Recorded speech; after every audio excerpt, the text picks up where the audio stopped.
마음이 여기 나온 오두막처럼 꽁꽁 얼어버리는 거예요. 계속 얼어버리고 삶이 계속 죽어버리는 겁니다. 자기 삶이 파괴되고 아내와의 관계가 파괴되고 자녀와의 관계가 파괴되고 자기의 삶이 계속 죽어가는 것을 경험하게 돼요. 그러다 어느 날 편지 한 통을 받습니다. 그리고 편지를 통해서 성자 하나님, 성령 하나님, 성부 하나님과 함께하는 시간을 보내게 돼요. 그러면서 자기가 심판자리에 있었던 그 자리에서, 우리 조금 전에 봤던 영상처럼 그 자리에서 내려놓고 다시 하나님을 그 자리에 모셔 올려드립니다. 그리고 하나님께서 자기의 삶을 해석하게 하시고 하나님께서 자기의 삶을 인도하시도록 맡겨드려요. 그때 신기하고 놀랍게 그 안에 용서가 임하고 치유가 임하고, 그 전에는 오히려 그 상처를 통해서 하나님과 새로운 관계성을 맺고 놀라운 하나님을 경험하게 됩니다. 하나님을 깊이 만나고 하나님과 함께하는 시간을 보내게 돼요. 이게 이제 오두막이라는 영화인데요. 오늘 요한복음 8장은 서기관들과 바리새인과 예수님과의 대화입니다. 그리고 음행한 중에 끌려온 여인과의 대화예요. 이 서기관들과 바리새인들이 우리죠. 우리는 끊임없이 이 서기관들처럼 우리 안에 율법, 기준, 우리 안에 생각을 기초로 누군가를 세웁니다. 우리 앞에 옳고 그르냐, 그리고 잘잘못을 따져요. 또 우리에게 일어난 상황들을 세워요. 우리 앞에. 그리고 이건 좋은 거냐 나쁜 거냐 우리가 판단하고 우리가 심판자가 됩니다. 그리고 내 자신을 또 우리 앞에 세웁니다. 그리고 내가 잘했냐 못했냐. 또 음행한 중에 끌려온 여인이 또 우리죠. 율법 앞에 이 여인이 섰습니다. 율법에 의하면 이 여인은 돌로 쳐 죽임을 당해야 한다고 그래요. 우리도 이 여인처럼 율법 앞에 서게 되죠. 그러면 한 명도 예외 없이 돌로 쳐 죽임을 당할 수밖에 없는 거죠. 오늘 이 서기관과 바리새인, 음행한 여인에게 예수님께서 말씀하세요. 나도 너를 정죄하지 아니하노니. 예수님의 이 사제의 음성을 듣고 자유케 되는 은혜가 저와 여러분에게 충만히 임하기를 기도합니다. 오늘 말씀에 예수님께서 감람산에 가셔요. 그 예루살렘에 가보니까 성전 바로 옆에 예루살렘이 있어요. 감람산이 있어요. 근데 동산이에요, 동산. 바로 옆에 있는 아주 기도하기 좋은 동산입니다. 그곳에서 예수님께서 밤새 기도하시고 다시 아침이 되어서 성전에 다시 오신 거예요. 예수님은 항상 가르치셨습니다. 무엇을 가르치셨냐면 천국을 가르치셨어요. 회개하라, 천국이 가까이 왔느니라. 예수님이 하신 일이 뭐냐면 계속 천국을 심으시는 거예요. 천국의 씨앗을 계속 심으시고 우리 안에 천국이 자라게 하십니다. 우리 마음밭에, 우리의 심령에 천국의 말씀을 계속 뿌리세요. 그리고 계속 심으시고 만들어 가시는 분이 예수님이십니다. 그 예수님이 지금 이 시간도 성령으로 우리와 함께 하시고 우리를 위해서 기도하시고 우리 안에 천국의 씨를 뿌리시고 천국을 만들어 가시는 줄 믿습니다. 오늘 말씀에 서기관들과 바리새인들이 무리들과 함께 돌을 들고 찾아와요. 그리고 여인을 끌고 옵니다. 그리고 예수님 앞에 세워요. 그리고 묻죠. 서기관들과 바리새인들이 음행 중에 잡힌 여자를 끌고 와서 가운데 세우고 예수께 말하되 선생이여, 이 여자가 간음하다가 현장에서 잡혔나이다. 모세는 율법에 이러한 여자를 돌로 치라 명하였거니와 선생은 어떻게 말하겠나이까. 우리도 이 바리새인과 서기관들처럼, 무리들처럼 항상 누군가를 세웁니다. 나의 율법. 그들은 이 바리새인과 서기관들을 예수님이 책망을 많이 하니까 뭐 나쁜 사람이고 이상한 사람으로 생각을 이렇게 많이들 하는데 굉장히 훌륭한 사람들입니다. 그들이 율법을 수호하기 위해서 계명을 만들고 목숨을 걸고 지킨 자들이에요. 종교의 열심이, 신앙의 열심이 얼마나 대단했던지 모든 것을 다 바쳐서 그것을 수호한 사람들이 그 사람들이에요. 근데 그들이 율법, 자기만의 율법, 분명히 율법이에요. 분명히 말씀입니다. 그러나 율법 조문이죠. 자기만의 율법, 그 율법에 갇혀서 그 율법을 지키려고 여자를 끌고 온 거예요. 우리도 우리만의 율법, 우리만의 생각, 우리만의 기준으로 누군가를 항상 세웁니다. 잘했냐 못했냐, 선악간을 잘잘못을 구분하죠. 그리고 우리의 상황들을 세웁니다.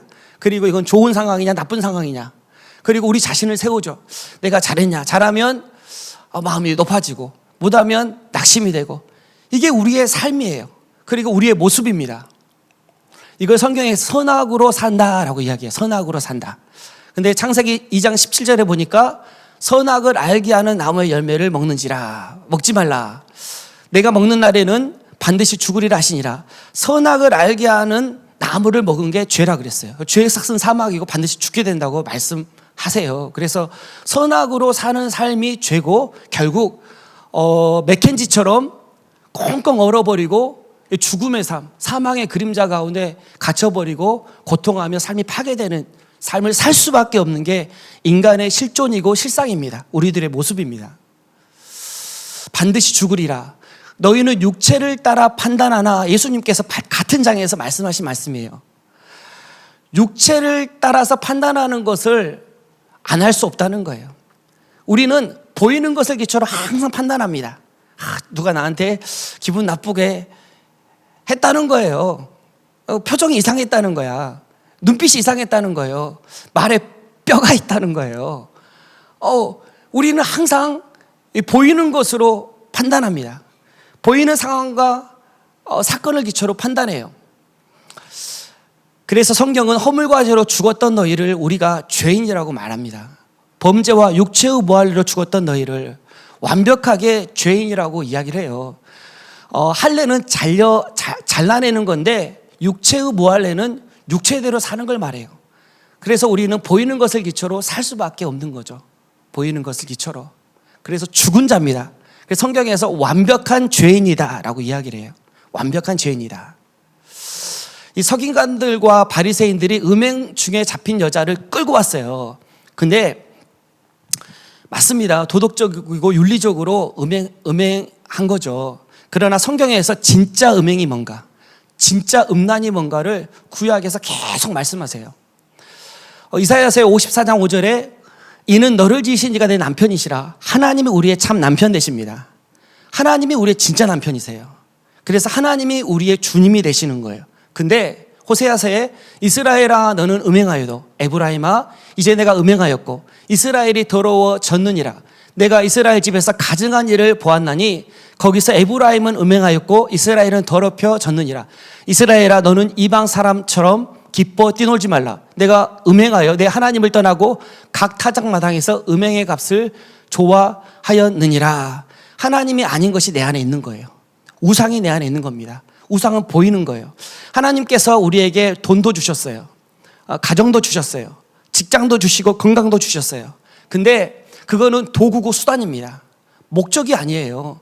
하나님을 알아가고 하나님 나를 그걸 통해서 깨달아가고 하나님의 은혜와 사랑을 더 깊이 경험하도록, 하나님과 교제하도록 우리에게 주신 거예요. 근데 그게 목적이 되면, 보이는 것을만 보게 되면 그게 바로 우상인 겁니다. 하나님께 우리에게 때론 어려움을 주세요. 고난을 주세요. 나의 연약함을 주세요. 갑자기 사고를 당하기도 해요. 그러나 그러한 일들이 일어나고 그러한 사건들이 나에게 일어난 것은, 그것은 나에게 일어난 사건과 상황은 좋은 것도 아니고 나쁜 것도 아닙니다. 하나님의 도구예요. 그냥 하나님이 그걸 통해서 하실 일이 있는 거예요. 하나님께서 그걸 통해서 나에게 깨닫게 해주시고 주실 선물이 있는 거예요. 근데 나에게 일어난 일이, 왜 이게 나에게 일어나는 건 일이지? 왜 나에게 이런 일이 일어나야 되는 거야? 왜 내게 이런 게 있는 거야? 라고 보이는 것만 보는 게 음행이라는 겁니다. 그게 바로 우상숭배예요. 보이는 것으로만 보는 것, 육체로 사는 것, 보이는 것 뒤에 계신 하나님 아버지의 은혜와 사랑, 보이는 것 속에 감추인 보아, 예수 그리스도를 보는 게, 보라고 하나님께서 주신 건데 그걸 못 보는 거예요. 그게 음행한 겁니다. 그래서 다 우리는 바리새인과 서기관들이고, 그래서 다 우리는 음행한 자고 음란한 자예요. 성경적으로 그렇습니다. 바리새인들의 누룩 곧 외식을 주의하라. 화 있을진저 외식하는 서기관들과 바리새인들이여 장과 대접에 겉은 깨끗이 하되 그 안에는 탐욕과 방탕으로 가득하게 하는고다. 정말 최선을 다해서 지켰습니다. 율법을. 그러나 그들은 문자만 본 거예요. 율법 조문만 본 거예요. 하나님께서 우리에게 성경 66권을 주셨습니다. 글자로 주셨어요. 그러나 그 글자 속에 계신 하나님을 알도록 주신 거예요. 그 글자 속에 계신 하나님의 마음을 깨닫도록 주신 겁니다. 근데 글자만 보면 그게 바로 외식이에요. 그게 바로 음란이고 음행입니다. 우리 안에 자기 율법이 있어요. 바리새인과 서기관들처럼 우리 안에 우리만의 틀이 있습니다. 신앙생활은 이렇게 해야 되는 거야. 이게 맞아. 너는 틀려. 바리새인과 서기관들이 정말 그걸 위해서 목숨을 건 자들이에요. 근데 거기에 틀리니까 죽이러 다니는 거예요. 우리도 자기 기준이 있고 자기 생각이 있어요. 그거하고 다르면 틀리다는 거예요. 사실은 외식하는 거죠. 하나님의 마음을 모르는 겁니다. 하나님께서 우리에게 본래 주시고자 하시는 걸 못 보는 거예요. 보이는 것을 보이는 것으로만 보는 겁니다. 사실은 음행 중에 잡혀온 여자가 바로 우리들이에요. 그 여인이 율법 앞에 섰죠. 그리고 그 율법에 의하면 돌에 쳐 죽임을 당해야 됩니다. 우리도 한 사람도 예외 없이 율법 앞에 섭니다. 다 율법 앞에 서 있어요. 우리 모두 다. 율법 앞에서 우리는 다 돌로 쳐 죽임을 당해야 할 자들이죠. 그래서 성경이 의인은 없나니 하나도 없으며 라고 말씀하세요. 사망이 쏘는 것은 죄요 죄의 권능은 율법이라. 사망의 근거가 죄고 죄의 근거가 율법이에요. 그래서 우리는 율법에 의해서 죽임을 당할 수밖에 없는 자들이에요. 그래서 사망 가운데 거할 수밖에 없고 사망의 그림자 속에 공고하고 메마르고 고통스럽고 그 오두막처럼 얼어버리고 삶이 파괴되는, 관계가 파괴되는 그런 사망, 분리, 사망의 삶을 살 수밖에 없는 게 우리의 실존이고 모습입니다. 근데 예수님께서 땅에 무언가를 쓰세요. 그들이 이렇게 말하면 고발할 조건을 얻고자 하여 예수를 시험함이라. 예수께서 몸을 굽히사 손가락으로 땅에 쓰시니 그 예루살렘에 가보니까요, 성전에 가보니까 바닥이 돌로 되어 있어요. 지금도 성전 터가 남아있거든요. 그리고 거기 일부 남아있는 그곳에서 기도를 해요. 통곡의 벽도 있고. 근데 가보니까 바닥이 땅이라고 그랬는데 사실은 돌이에요. 돌. 그래서 돌에 손가락으로 뭘 쓰신 거예요. 그들이 묻기를 맞이 아니하는지라. 이에 일어나 이르시되 너희 중에 죄 없는 자가 먼저 돌로 치라 하시고 다시 몸을 굽혀 손가락으로 땅에 쓰시니 뭘 쓰셨을까? 굉장히 궁금합니다. 땅에 뭘 쓰셨을까? 뭘 쓰셨을까? 그들이 계속 묻기를 맞이 아니할 때 추궁하는 거예요. 어떻게 하시겠냐는 거예요. 선생님, 어떻게 하시느냐는 거예요. 공경에 빠뜨리기 위해서 계속 추궁하는 거예요. 계속 묻는 거예요. 무엇을 쓰셨을까? 시내산에서 하나님께서 손가락으로 돌판에 직접 모세율법을 쓰십니다. 너희들이 지금 율법을 가지고 이야기하느냐? 율법을 내 앞에 들고 왔느냐? 그 율법을 누가 쓴지 아느냐? 바로 내가 썼다. 예수님께서, 하나님이신 예수님께서 바닥, 돌에 손가락으로 무언가를 쓰셨는데 그 율법을 누가 쓴지 아느냐? 바로 내가 썼다. 너희들이 그 율법의 진정한 의미를 아느냐? 그 속에 담긴 나의 마음을 아느냐? 그 속에 담긴 하나님의 마음을 아느냐? 라고 말씀하시는 겁니다. 그 마태복음 12장에 보니까 안식일이 나와요. 안식일에 밀밭 사이에서 제자들이 배고파서 미삭을 따먹는 이야기가 나오는데 유대인들이 지금도 몇 가지 그 율법을 꼭 지키는 게 있어요. 그걸 지키면 의롭게 될 수 있는 것처럼 생각하는 것들 중에 하나가, 꼭 지키는 것 중에 하나가 안식일법이에요. 그래서 안식일에 아무것도 하지 않습니다. 실제로 그 가보니까 그 엘리베이터를 누르지를 않아요. 손가락으로. 일이 된다고 절대 안 눌러요. 그리고 각 층마다 다 쓰더라고요. 정말 주일날은, 안식일에는, 토요일이죠. 안식일에는 정말 다 쓰더라고요. 목숨처럼 지킵니다. 제사장들이 가만히 둘 리가 없죠. 예수님 제자들이 이 배고프다고 안식일법을 어기니까. 왜냐하면 밀리삭을 따면 일이 되는 거거든요. 일하면 안 되거든요. 바리새인들이 보고 예수께 말하되 보시오, 당신의 제자들이 안식일에 하지 못할 일을 하나이다. 그때 예수님께서 말씀하세요. 그들에게 나는 자비를 원하고 제사를 원하지 아니하노라. 하신 뜻을 너희가 알았더라면 무죄한 자를 정죄하지 아니하였으리라. 인자는 안식일의 주인이라 하시니라. 예수님 자신이 안식일의 주인이라고 말씀하세요. 예수님 자신이 안식일이라고 말씀하세요. 너희들이 안식일을 어겼다고 말하느냐? 내가 안식일이라고 말씀하세요. 하나님께서 우리에게 주일을 주셨어요. 주일을 잘 지켜야죠. 이날만큼은 모든 걸 다 내려놓고 나의 모든 인생의 무거운 짐들, 생계의 짐들, 학교의 짐들, 숙제 이런 것들을 다 내려놓고 나와 교제하자. 내 안에서 쉼을 갖자. 나의 사랑을 누리자. 그렇게 하셔서 하나님께서 주일을 제정하시고 주일을 함께 우리가 예배드리는 거예요. 장소를 구별하고 시간을 구별해서 함께 모여서. 근데 사람을 살리는 거죠. 하나님께서 우리를 살리시는 거죠. 우리에게 생명 주시는 거죠. 근데 주일날 사람이 죽어가요. 내버려 두어야 되나요? 살려야죠. 안식일의 의미는 살리는 겁니다. 안식일의 의미는 살리는 거예요. 사람이 살아나는 거예요.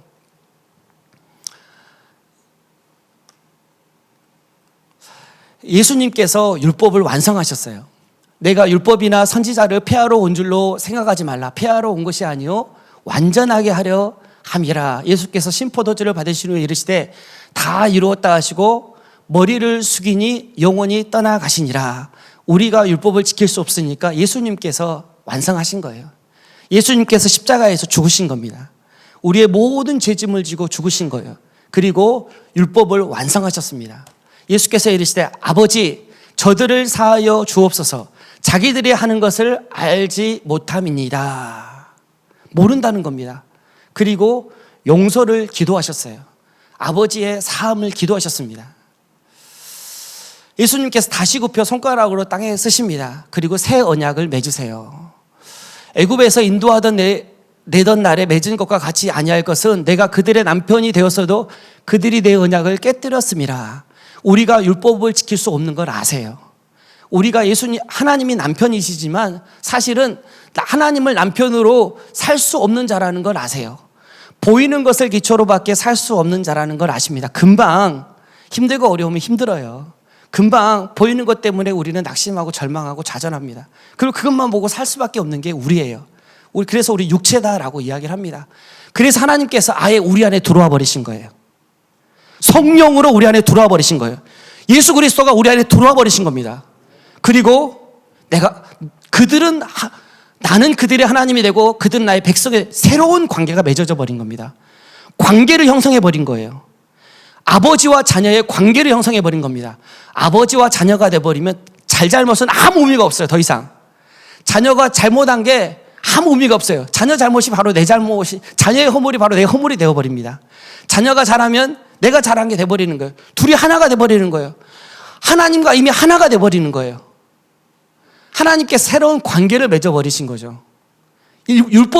예수님께서 율법을 이루시고 예수님의 이루심 안에 우리가 들어가게 해버리신 겁니다. 그래서 나의 형편과 나의 행위와 상관없이 이미 율법이 우리 안에 다 이루어지게 해버리신 거예요. 이게 얼마나 큰 은혜인지 모릅니다. 새 언약을 맺으신 거예요. 새 언약이 뭔가 보니까 히브리서에 새 언약이라 그러시고, 새 언약이 뭔가 보니까 예수님께 십자가에서 맺으신 새 언약이 뭔가 보니까 내가 그들의 불의를 긍휼히 여기고 그들의 죄를 다시 기억하지 아니하리라. 이게 예수님이 맺으신 새 언약입니다. 없는 걸로 쳐, 이게 아니에요. 다시는 기억하지 아니하리라. 과거, 현재, 미래의 모든 죄를 근본적으로 아예 없애버리신 거예요. 근본적으로 더 이상 죄 가운데 있지 않게 하신 겁니다. 새 언약의 중보자시니 영원한 기업의 약속을 얻게 하려 하십니다. 그리고 하나님 나라를 우리에게 주신 거예요. 하나님의 자녀가 되게 하시고 자녀가 받는 유업, 하나님 나라를 우리에게 선물로 주셨습니다. 그리고 그 선물을 우리에게 매일 누리도록 하세요. 너희가 아들임으로 하나님이 그들의 아들의 영을 우리 마음 가운데 보내서 아빠, 아버지라 부르게 하셨느니라. 언제든지 아빠 하고 나아갈 수 있도록 하신 거예요. 우리 교회에 아이들이 많잖아요. 보면은 아빠 하고 뛰어가요. 아빠 하고 달려갑니다. 언제든지 하나님 아버지께 아빠 하고 달려갈 수 있도록, 내 부족하고 잘못하고 그거하고 상관없이 그냥 아빠하고 언제든지 나갈 수 있도록 하신 거예요. 종이 아닌 아들이 되게 하신 거죠. 우리를 보실 때 우리로 보지 않으시고 예수 그리스도의 피와 공로로 우리를 보십니다. 우리의 행위로 보지 않으시고, 그리고 우리의 죄와 불의를 기억하지 않으세요. 하나님이 죄를 알지도 못하신 이를 우리를 대신하여 죄로 삼으신 것은 예수 그리스도죠. 우리로 하여금 그 안에서, 그리스도 안에서 하나님의 의가 되게 하라 하심이라. 우리 존재 자체가 하나님의 의가 되어버린 겁니다. 우리 존재 자체가, 아이들은 그냥 사랑스럽고 귀여워요. 똥을 싸든 잘못하든 그냥 예쁘고 사랑스럽습니다. 훈계하고 책망하죠. 아무 상관없어요. 내 자녀예요. 그리고 사랑스럽고 예쁘고 귀엽습니다. 하나님과 새로운 관계가 맺어져 버린 겁니다. 하나님의 의가 되어버린 거예요. 이제 여인과 예수님만 남았어요. 무리들이 예수님의 말씀을 들으니까 하나씩 돌을 두고 다 떠나게 되는 거예요. 너희 중에 죄 없는 자가 먼저 돌로 치라 하시는 예수님의 음성을 들으니까, 말씀을 들으니까 깨닫게 되는 거예요. 말씀이 임하면 깨닫게 됩니다. 빛이 임하면 어두움인 것을 알게 돼요. 그들이 이 말씀을 듣고 양심의 가책을 느껴 어른으로 시작하여 젊은이까지 하나씩 나가고, 오직 예수와 그 가운데서는 여자만 남았더라. 예수께서 일어나서 여자 외에 아무도 없는 것을 보시고 이르시되, 여자여, 너를 고발하던 그들이 어디 있느냐? 너를 정죄한 자가 없느냐? 대답하되 주여 없나이다. 빛이 임하면 어둠인 것을 알게 됩니다. 하나님 말씀이 임하면 내가 죄인인 것을 알게 돼요. 근데 신기하고 놀라운 건, 내가 죄인인 것을 알게 되면 의인이 돼요. 예수님께서 이 땅에 오신 것은 의인을 부르러 온 것이 아니라 죄인을 부르러 왔다 말씀하셨어요. 내가 건강한 자에게는 의원이 있을 때 없고 병든 자에게라 쓸 때 있느니 내가 병든 자를 고치러 왔다 말씀하세요. 내가 우리는 다 죄인이에요. 근데 죄인인 것을 깨달으면 예수님의 은혜를 덧입습니다. 하나님의 은혜를 받는 거예요. 하나님의 은혜, 하나님의 긍휼하심 가운데 들어가는 겁니다. 우리는 다 병자예요. 근데 내가 병자라는 것을, 내 안에 내가 병자라는 것을 알게 되면 고침을 받는 거예요.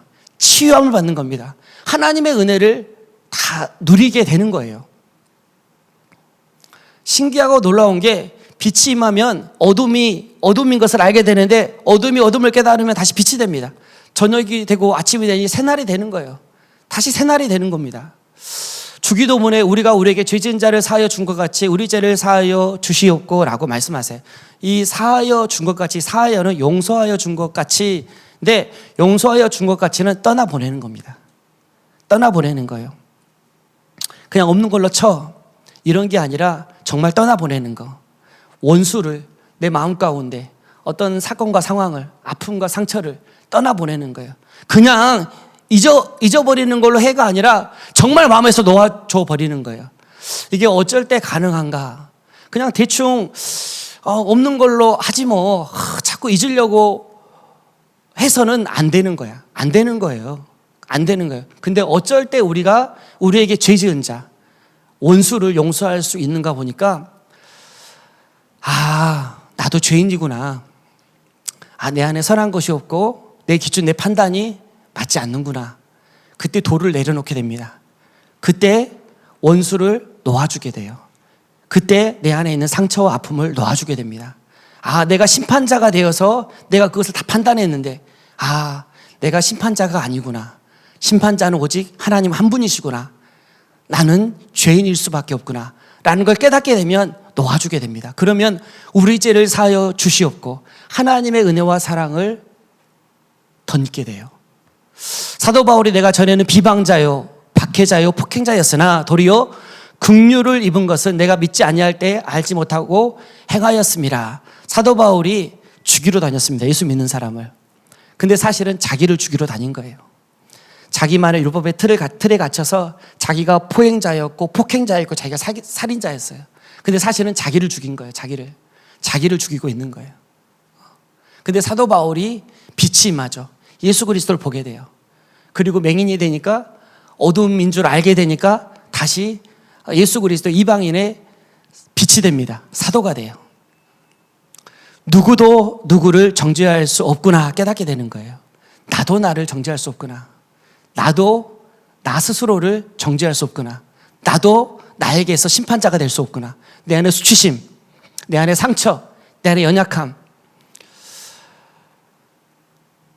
다른 사람들을 향해서 또 나 자신을 향해서 들었던 돌을 그때 내려놓게 됩니다. 그때 내려놓게 되는 거예요. 이제 예수님과 여인만 남았어요. 우리는 결국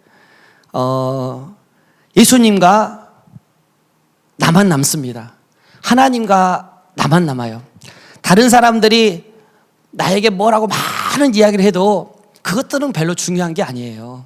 다른 사람들이 나를 판단하고 정죄해도 그것은 그렇게 중요한 게 아닙니다. 또 내 스스로가 내가 심판자가 되어서 나에게 판단하고 정죄해도 그것은 그렇게 중요한 게 아니에요. 우리의 삶은 결국 하나님 앞에 하나님과 나 둘만 남습니다. 단독자로 남아요. 그리고 하나님과의 관계만 제일 중요합니다. 그리고 예수님만 남아요. 근데 그 예수님께서 나에게 뭐라고 말씀하시냐면 나도 너를 정죄하지 아니하노니 라고 말씀하세요. 아멘 아멘. 나도 너를 정죄하지 아니하노니 라고 말씀하세요. 유일하게 나를 심판하실 수 있는 분, 죄 없으시고 하나님이신 진리 되신 그 예수님께서 나에게 말씀하시는 거예요. 많은 사람들이 세상이 나에게 뭐라고 해요. 뭐라고 해도 괜찮아요. 왜냐하면 그건 진리가 아니니까. 나 스스로가 나에 대해서 뭐라고 해요. 괜찮아요. 왜? 그거는 진리가 아니니까. 중요한 건 진리입니다. 예수님께서 나에게 뭐라고 말씀하시는가? 그게 중요해요. 근데 예수님께서 나에게 뭐라고 말씀하시냐면 나도 너를 정죄하지 아니하노니 말씀하세요. 크리스찬은 진리로 사는 자입니다. 믿는 자는 진리를 믿는 자예요. 믿는 자는 진리를 붙잡는 자예요. 진리 안에 거하면 자유함이 있습니다. 진리를 알지니 진리가 너희를 자유케 하리라. 진리를 붙잡는 자가 크리스찬이에요. 누가 능히 하나님께 택하신 자들을 고발하리요 의롭다 하신 이는 하나님이시니 누가 정죄하리요 죽으실 뿐 아니라 다시 살아나신 이는 그리스도 예수시니 그는 하나님 우편에 계신 자여 우리를 위하여 간구하시는 자시니라. 하나님이 나를 의롭다 하시면 의로운 겁니다. 하나님이 나를 의롭다 하시면 의로운 겁니다. 다른 사람이 세상이 뭐라고 하는 게 그렇게 중요한 게 아니에요. 하나님이 중요하세요. 하나님이 생명이시고 하나님이 최종 심판자세요. 그 하나님께서 나를 의롭다 하시면 의로운 거 맞습니다. 죄가 우리를 주장하지 못해요. 우리가 은혜 아래 있기 때문에 그렇습니다. 은혜가 우리를 주장하게 됩니다. 그러므로 이제 그리스도 예수 안에 있는 자에게는 결코 정죄함이 없나니 이는 그리스도 예수 안에 있는 생명의 성령의 법이 죄와 사망의 법에서 너를 해방하였습니다. 우리가 적용되는 법은 생명의 성령의 법입니다. 우리가 적용되는 법은 생명의 성령의 법이에요. 신법 적용을 받습니다. 구법이 있고 신법이 있으면 무조건 신법 적용을 받아요.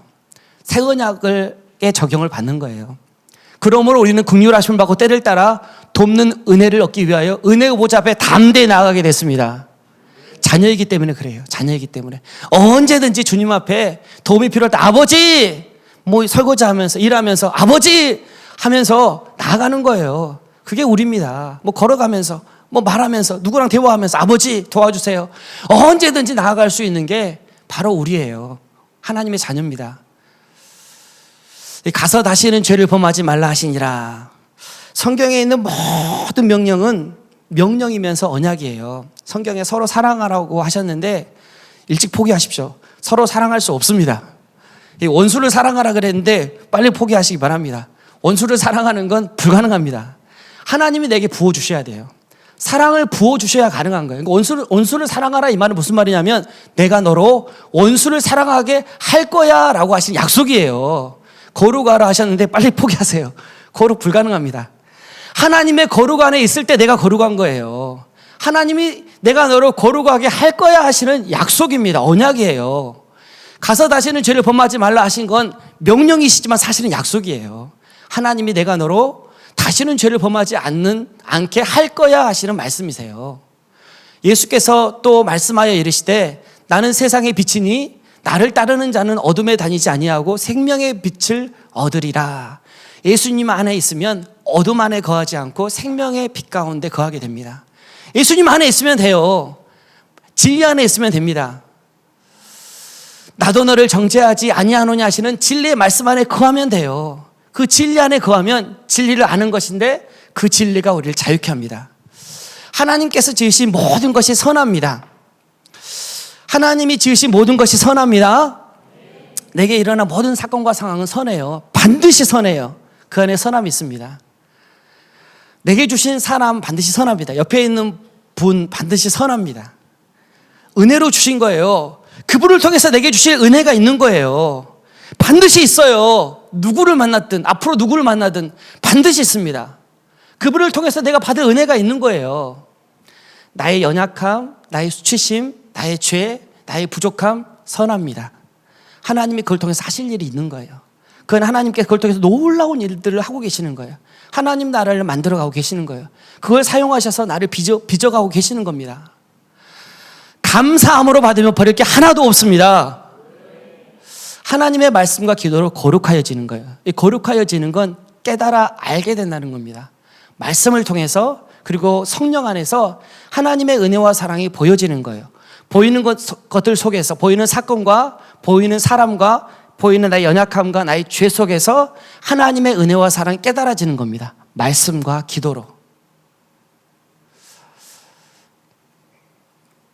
우리 마지막으로 요한복음 8장 11절 말씀을 다 같이 한번 읽어보도록 하겠습니다. 시작. 대답하되 주여 없나이다. 예수께서 이르시되 나도 너를 정죄하지 아니하노니 가서 다시는 죄를 범하지 말라 하시니라. 기도하도록 하겠습니다.